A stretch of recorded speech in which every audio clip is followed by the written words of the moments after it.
تعالى دولي بقى ايه اما اشرح لك ازاي تفصل فرد الكوارع الجاموسي بتاع العجميه الصغير او اي فرد كوارع بسكينه صغيره.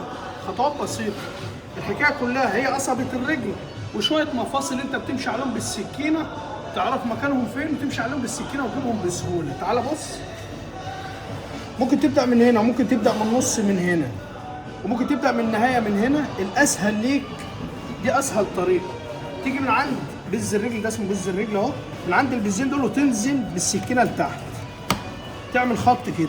دلوقتي انت نزلت قبلك العظم بالسكينه وقف، بتشد دي لورا تمام، وبتيجي من الجنب من هنا. تعالى بص، بتعمل كده بيبان لك مفاصل اهو، دي مفاصل بانت اهي اهو. بص بتيجي اهو بالسكينه كده، وفي ده عباره عن لحم على قصبه الرجل بتاع العجل تمام كده. انت طلعت اللحم ده، بتيجي من النص من هنا بتلاقي دول 4 زي 4 مفاصل كده مقسومين 2 اهمت و2 اهمت، وفي النص في عصب.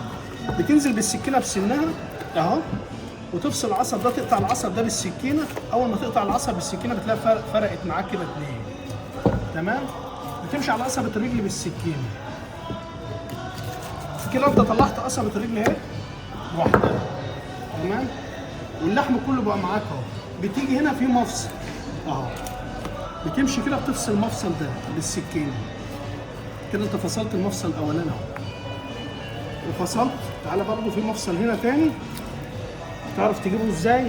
تمسك حته لحمه، يعني تطلع بحته اللحمه دي وتمسك من حته اللحمه دي في ايدك كده، هتلاقي المفصل تحت، انت بالسكينه واحده واحده هتمشي عليها تجيبه تمام كده. المفصل بان معانا اهو، بقى سهل ان انت تجيبه بسن السكينه اهو، تفصل كده المفصل ده كده. ده جبت المفصل الاول والثاني، وفي مفصل صغير عند الحافر اهو بتوصله كده. ده كده جنب خلص، هذا مفصل اهو وهذا الثاني اهو واهو كده، كل المفاصل خلص.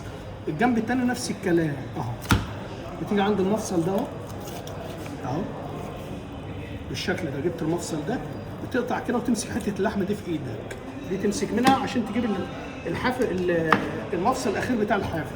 طبعا المفصل بان معانا اهو، بص اهو اهو.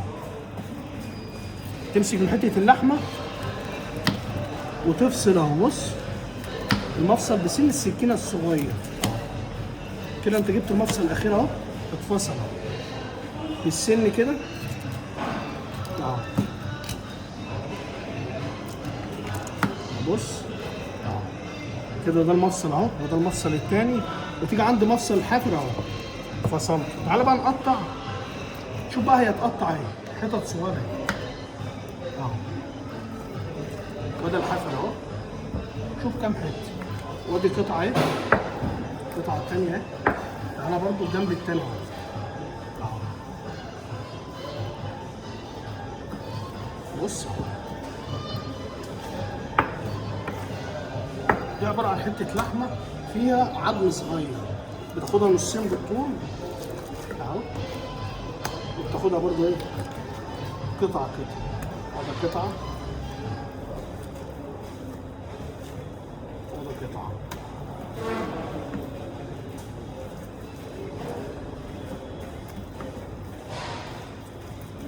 هذا فرد الكوارع خلاص خلص.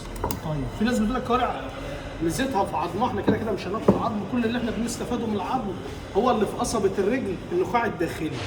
انما المفاصل ديت انا قطعت لك حته اللحمه بلحمتها، بلحم الكوارعها اهيت وبالمفصل بتاعها، ما فيهاش اي نخاع. النخاع بيبقى في قصبه الرجل. قصبه الرجل ممكن تديها كده بآلة طوب بحته حديده، هي بتقعد خبطتين 2 بالظبط، واحده كده بالشكل ده. هذا النخاع بتاعها، ده النخاع اللي بيبقى في فردة الكوارع. وهي الفرده معانا اهو. هتسلق، هتعمل طواجن بعد ما تسلق كده كده. انت معاك بعظم ومعاك لحم مشفي زي ما تحبه على اي وضع. اعمل لايك يا دولي واستنى الفيديوهات الجديده.